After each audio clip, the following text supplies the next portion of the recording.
안녕하세요, 여러분. 여러분들, 선생님이 중세미술을 시작하도록 하겠습니다. 중세미술은 그 전에 배웠던 고전시대의 미술과는 조금 다르죠? 중세는 선생님이 설명을 많이 했지만, 이 중세는 종교적인 것에 대한 예술입니다.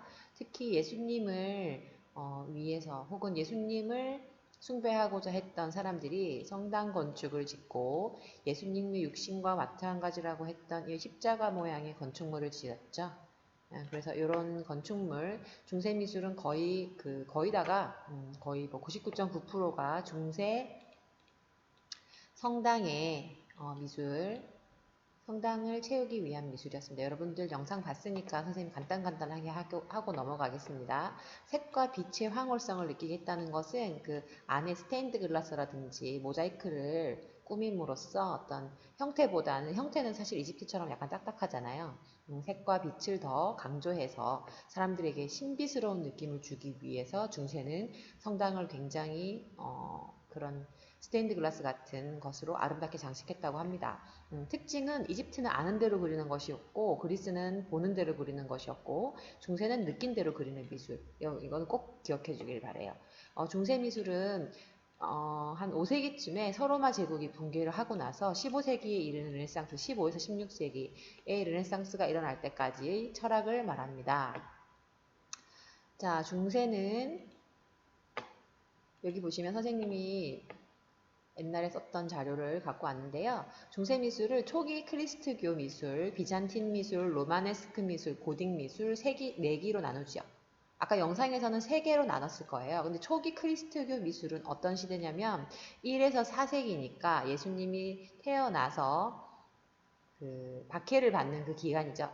그리고 정교로서 국교로서 인정받기 전까지 로마의 다신교하고 싸우고 있을 그 당시 사람들이 자유롭게 예수님을 믿을 수 없어서 카타콤 지하 묘골로 들어갔던 시기의 미술을 말합니다. 그래서 카타콤이라고 하는 말은 지하에 있는 묘골이라는 말이고요. 여기 보시다시피 지하 속으로 들어가서 이 안에 벽을 꾸미거나 예수님의 모습 같은 거를 새기거나 부조 같은 걸로, 그래서 그림이라기보다는 뭐 조각 같은, 반부조 같은 그런 느낌의 작품들이 많이 남아 있고요. 이때는 햇빛이 들어오지 않잖아요. 그래서 뭐 촛불 같은 걸로 영험함을 표시하고 이런 식의 건축물들이 사실 없어요. 건축이 아니고 지하 묘굴이라고 합니다. 그리고 비잔틴 미술부터 조금 제대로 된 중세 미술의 어떤 형상이 드러나기 시작하죠. 성 소피아 성당은 이스탄불에 있어요. 터키. 지금 현재 터키라는 지역에 있는 곳이 그 성당이고요. 동서양이 혼합됐다는 말은 이 터키 지역은 서양과 동양의 경계선쯤에 있어요. 여러분들 여행 가면 알겠지만 터키는 참 묘한 게 있어요.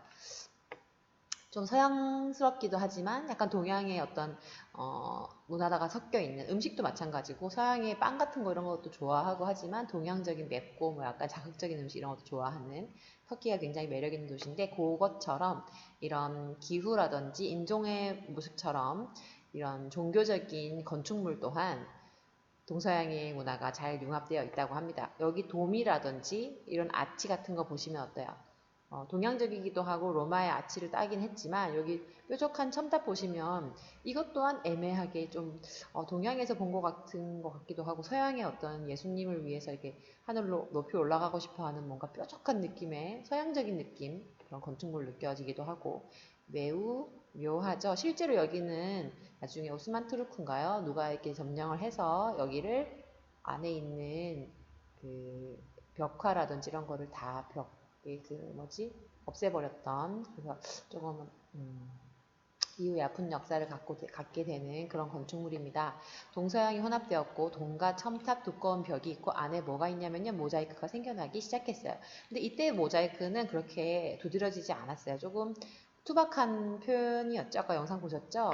로마네스크로 가면서 아주 두껍고 큰 벽을 꾸미기 위해서 모자이크가 화려해지고, 그 벽 자체에 두껍고 큰 벽을 꾸미기 위해서 프레스코화라고 하는 벽에다가 여러분들 석고 같은 거 있잖아요. 석고가루.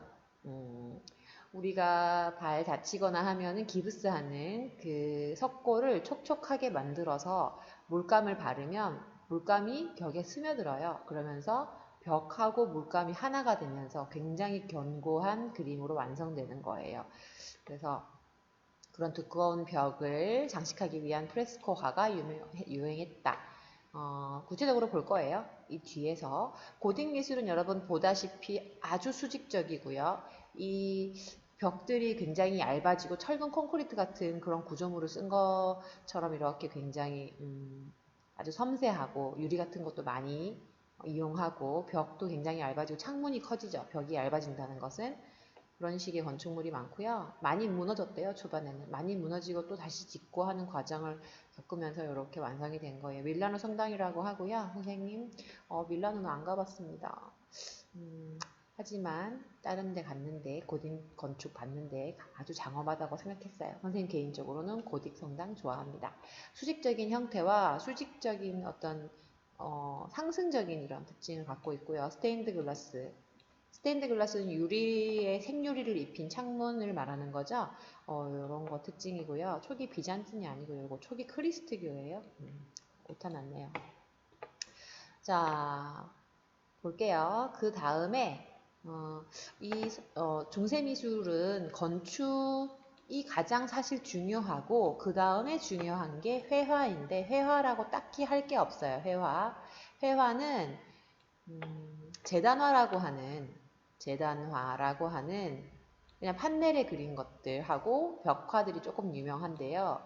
많이 남아있진 않아요. 그리고 좀 더 이 중세회화에서 눈여겨볼 것은 성서 있죠. 성경책을 꾸민 거예요. 성경책을 정말 아름답게 꾸몄던 거예요. 그거를 선생님 보여주려고 합니다. 여기 보시면 중세의 성경책입니다.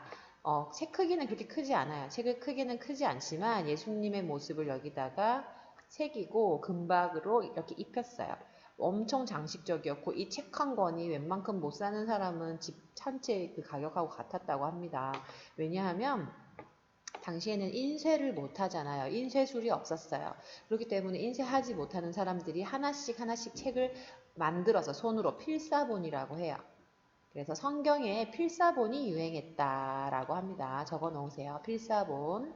필사본이라는 건 손으로 썼다라는 거예요. 근데 여기 필기했다는 거죠. 여기 보시면 글자 막 적어 놓고 하나하나 금박으로 이렇게 색칠을 하고 보통 성경에 나오는 고귀한 인물들은 파랑색이라든지 빨강 색깔, 청록 색깔을 주로 이용하고요. 그 주변은 금색의 어떤 금박 같은 것들로 꾸미는 그런 방식의 미술이 거의 중세의 미술 대부분의 특징이라고 볼 수 있어요. 선생님 또 보여줄게요. 재단화 보여줄게요. 이제 성경책 필사본 봤다면 여기 보시면 중세 재단화 보여드릴게요. 중세 재단화 보시면 이렇게 나무 판넬에다가 이렇게 마리아하고 예수님하고 천사하고 이런 걸 그리는 거예요. 그런데 천사는 가브리엘 한 사람만 그리고 있지만 어떤 데 보면은 여 위에 날아다니는 천사 몇 명을 그리는 경우도 있고 없기도 하고 그래요. 그리고 꽃을 들고 있거나 여기 있는 이거는 청자색 매 발톱꽃이라고 하는데 이게 천사들이 들고 다니는 상징물이래요. 죽은 그리스도를 생각하는 성모의 슬픔을 상징하는 거예요. 그래서 이런 작품들 실제로 보면 아까 말했다시피 파랑 색깔의 옷, 빨강 색깔의 옷을 입고 있죠. 그리고 천사는 하얀 색깔 날개가 있고요. 들고 있는 것이 이 식물이 있고요. 여기 보면은 금색의 도금으로 해서 아주 성스럽게 그렸다고 합니다. 하나하나 도금했다는 거 굉장히 대단한 거죠. 이런 식으로 만들어졌는데요. 아까 전에 봤던 이 필사본과 이런 재단화나 벽화 이게 대부분의 거의 다예요. 성경의 중세의 작품으로는. 그리고 나중에 고딕 시대에 나오는 스테인드 글라스나 비잔틴이나 로마네스크에 나오는 모자이크가 대부분의 회화의 영역에 속하는 것들입니다. 하나하나 이제 뜯어보겠습니다. 초기 기독교. 초기 기독교를 보시면 천장에 이렇게 예수님과 예수님의 제자들 혹은 예수님이 했던 내용들을 형상화 시켜놨어요. 영상에서 보셔서 알다시피 중세는 글을 모르는 사람들에게 율법을 전하기 위해서 그림을 통해서 예수님이 한 일들을 표현해놨어요. 그렇다면 어떻게 될까요? 서사적이겠죠. 서사적이라는 건 뭘까요? 시간 순서대로 혹은 있었던 얘기를 스토리 스타일로 스토리를 전달하는 거죠. 스토리를 전달하는 거는 그리스랑은 다르죠? 뭐랑 같나요? 맞습니다. 이집트의 미술, 이집트는 상징을 통해서 스토리를 전달했죠. 그거랑 같은 개념이에요. 그래서 중세의 미술은 이집트의 미술과 굉장히 비슷하다라고 우리는 이 모든 미술품에서 우리가 파악할 수 있겠죠. 그리고 이집트처럼 이렇게 숨겨져 있는 이 묘굴 안에 있었던 작품들이 아주 잘 남아있는 편이고요. 그 다음에 여기 보시면 비잔틴 보겠습니다. 초기 비잔틴은 직선적이고 이렇게 네모 반듯한 모양이었어요. 하늘로 높이 올라가기 위해서 첨탑을 만들었고요. 만약에 이 첨탑이 높아지면서 커지면 어떻게 될까요? 무너지겠죠? 그래서 작은 집들을 이렇게 켜켜이 모아서 크게 보여지게 만들고 높이 올라가는 단일 건물은 어떻게 좁게 만들어서 위로 쭉 올라가게 했어요. 이렇게 해야 높아질 수 있는 거죠. 커지면서 높아지는 것을 찾는 방식들이 이 중세 미술에서 가장 두드러지는 그 사람들의 어떤 과제였죠. 꼭 해내야 되는 것. 하늘로 높아져야지 예수님과 가까워진다. 뭐 그런 건축물을 만들려고 했던 거죠.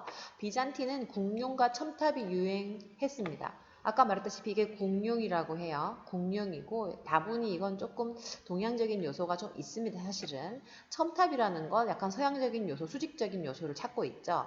그래서 보면은 이 구조를 간략하게 이렇게 만들어 놓은 걸 보시면은 여기 아치형이 만나는 교차되는 공룡이라는 건 이렇게 두 개가 이렇게 만나고 여기도 만난다는 거죠. 이렇게도 만나고 이렇게도 만나는 교차 공룡에다가 뾰족한 공룡을 올리느냐 동그란 공룡을 올리느냐 요 정도의 차이였다고 합니다. 그래서 요거는 아주 초반이라 그런 게 아닌데 이거 보시면은 좀 비잔틴이 좀 더 발달되는 시기를 보면 어떻게 동그랗게 만들어지죠? 세계에서 제일 유명한 성 소피아 성당은 실제로 안에 들어가 보면 벽이 되게 두꺼워요. 여기가. 그리고 사이사이로 들어오는 빛이 조금 있을 정도로 벽이 두껍고 건축물에 대한 기술이 고딕 시대에 비하면 아직 아주 많이 낙후되어 있습니다. 하지만 그 당시로는 가장 아름답게 만들었다고 하죠. 자, 여기 보시면 로마네스크의 건축물 보겠습니다. 로마네스크는 대표적으로 이렇게 건축물을 지을 때 이 양식은 대표적으로 이렇게 십자가의 모양을 많이 지었어요. 아까 성 소피아 성당은 동양적인 요소와 이렇게 복합되는 바람에 어땠어요? 조금 둥글둥글한 모양도 있었잖아요. 그런데 로마네스크의 미술은 이렇게 굉장히 직선적이기도 하고 이런 규칙을 따랐다고 하죠. 이 십자가의 규칙을 많이 따랐던 것이 로마네스크 스타일입니다. 그래서 로마네스크 스타일은 꼭 이렇게 십자가의 모습을 하고 있는 건축물의 옆에 뾰족한 건축물이 하나 꼭 있어요. 피사의 첨탑 아시죠? 그것도 로마네스크 건축물입니다. 보시면 이 내부에 이거를 반으로 탁 잘랐을 때 뚜껑을 싹 없앴을 때가 이 모습이에요. 위에서 봤을 때. 위에서 보시면 십자가 모양을 하고 있고 예수님의 머리가 가는 부분이고 예수님이 누워있는 모습이어서 여기 보통 예수님의 율법을 이렇게 목사님이나 신부님이 서 계시는 분 이 자리 여기입니다. 그런 식으로 돼 있고 안에는 기둥 있죠. 이 점점점이 기둥이에요. 기둥이 없으면 로마네스크 양식의 그 두꺼운 벽 이것들을 지탱해낼 수가 없어요. 두꺼운 천장. 그래서 이 로마네스크 양식에는 안에 공간이 넓지 않아요. 이렇게 굉장히 좁고 기둥들 때문에 뛰어다닐 수 없는 구조예요. 엄숙한 구조. 그리고 천장이 낮아요. 어둡죠. 그리고 창은 작아요. 왜? 기둥을 빼곡하게 세우지 않으면 무너지니까요. 무슨 말인지 알 수 있을까요? 이걸 보면 알 수 있어요. 이렇게 일자 구조의 건축물을 만들면 이 가운데는 어떻게 될까요? 무게중심, 만약에 이 위에 아주 육중한 큰 어떤 물건을 하나 올리면 어떻게 될까요? 여기는 무너지고 여기는 무너지지 않겠죠? 그래서 이 아치라는 거를 이렇게 쓰는데 로마네스크라는 건 로마처럼이라고 해서 로마에서 이 아치를 빌려오는 거예요. 아 맞아 로마는 이 아치를 썼었지 굉장히 좋았어. 이거를 생각을 해서 로마네스크 양식 로마네스크를 만들어냈던 양식 사람들은 로마에서 이 아치의 안전하고도 과학적인 구조를 빌려옵니다. 그래서 아까 말했다시피 교차공룡을 본격적으로 만들어 쓰기 시작했고요. 더 나아가서 교차공룡의 원리인 뼈대만을 가지고 와서 이렇게 교차공룡 늑골만을 이용하여서 건축물을 제작합니다. 보시면 이렇게 꽤 높아졌어요. 벽이. 하지만 어떤가요? 여기 있는 기둥이 굉장히 빼곡빼곡하죠. 그리고 이 사이사이를 창문으로 만들 수가 없었어요. 왜냐하면 이렇게 기둥도 많은데 여기를 다 유리로 해버리면 무너지겠죠. 바람 불면. 여기를 다 시멘트로 채워버린 거예요. 이런 식의 구조였습니다. 그런데 이것이 좀 더 발전돼서 어떻게 되냐면은 여기처럼 됩니다. 이게 바로 고딕의 건축 구조예요. 고딕의 건축 구조 보시면 아까 로마네스크랑은 조금 다릅니다. 고딕은 이렇게 건축물 자체가 이렇게 있습니다. 이렇게 이것도 아까 말했던 그 늑골 공룡이에요. 그런데 이 자체가 하나의 건축물이라면 그 옆에 다른 건축물을 하나 만들고요. 이 건축물이 이 옆에 있는 벽에 힘을 지탱해 줄 수 있게 부벽이라는 걸 대죠. 부벽 보입니까? 부벽은 플라잉 버틀리스라고도 하는데요. 건축물 바깥에다가 건축물을 하나 작은 거를 세우고 기둥 같은 거죠. 그걸로 옆에 있는 벽을 지지할 수 있는 이런 아치 모양의 부벽을 만들면 어떤 이렇게 여기서 바람이 불어와도 얘하고 서로 지탱해 줄 수 있는 거예요. 그래서 어떻게 될까요? 기존에는 안에 있던 부벽이 바깥으로 나간 거잖아요. 로마네스크에는 아까 어땠나요? 여기 보시면 가운데 점점이 기둥이 이 안에 있었잖아요. 고딕은 기둥이 바깥으로 간다고 생각하시면 돼요. 아까 그 그림이 그 그림입니다. 아시겠나요? 이거? 기둥이 실내 공간에서 실외로 나갔죠. 그러다 보니까 실내 공간이 굉장히 넓어지는 거예요.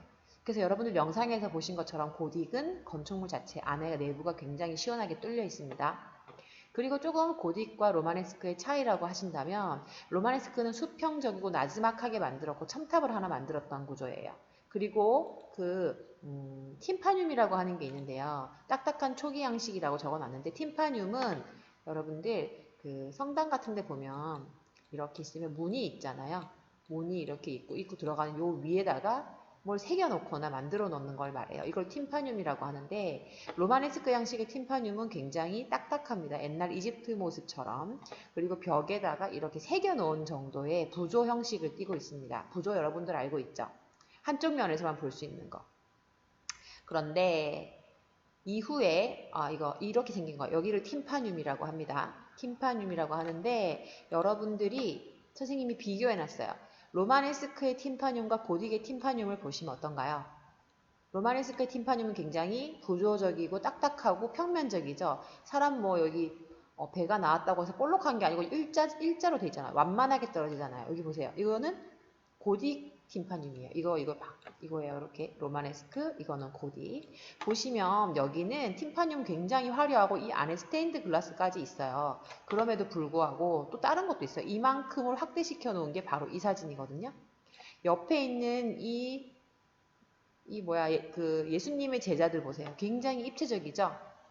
이건 부조가 아니에요. 환조라고 해요. 입체 조각이라고 하죠. 입체 조각으로서 굉장히 완전 360도 뒷면 조금 빼곤 다 보이는 거예요. 이거를 환조라고 하죠. 근데 여기는 거의 어때요? 부조죠. 입체 아니죠. 그냥 완만하죠? 살짝 한 10cm 튀어나왔을까요? 근데 이건 어때요? 10cm가 아니고 한 30cm는 튀어나와 있어요. 이렇게 측면에. 아주 입체적이죠. 이렇게 360도 돌아가게. 뒤에 살짝 붙여놓은 거 빼고는. 이런 식으로 로마네스크의 건축의 어떤 기술이라든지 고딕의 건축 기술을 보시면 얼만큼 건축에 대한 자신감이 있었을까? 고딕에 와서는 그걸 알 수 있게 돼요. 로마네스크는 혹시라도 벽이 무너질까봐 이 입체 그 조각상 하나도 이렇게 벽에 딱 붙게 만들었는데 고딕은 이제는 나 자신 있어. 이거 무너지지 않아. 이렇게 입체로 만들어도 나는 플라잉 버틀릿으로 다 버틸 수 있게 돼 있어. 그래서 이렇게 장식적이기도 하고 창문도 크게 만들고 이런 식의 어떤 변화가 생겨나는 겁니다. 그리고 또 특별한 로마네스크와 고딕의 차이점 보면은 이 성당 자체가 수직적이죠. 제일 처음으로 가볼까요? 정리해보면 여기 보시면 고딕 미술은 수직적이고 벽이 얇고 스테인드 글라스와 아주 뭐랄까요? 화려한 장식이 가능했고요. 로마네스크는 굉장히 평평하고 수평적이에요. 그리고 옆에 첨탑 하나를 높이 세우죠. 그런 식이었고 비잔틴 미술은 이것들이 발생하기 초반에 동서양의 문화가 조금 조합되어서 아직은 튼튼함을 더 추구하고 장식적인 것이라든지 이런 거에 대해서는 혹은 창문을 크게 낸다는 거에 대해서는 상상할 수 없었던 그런 특징을 갖고 있습니다. 그리고 요것도 한 번만 해주고 갈게요. 고딕의 스테인드 글라스랑 우리나라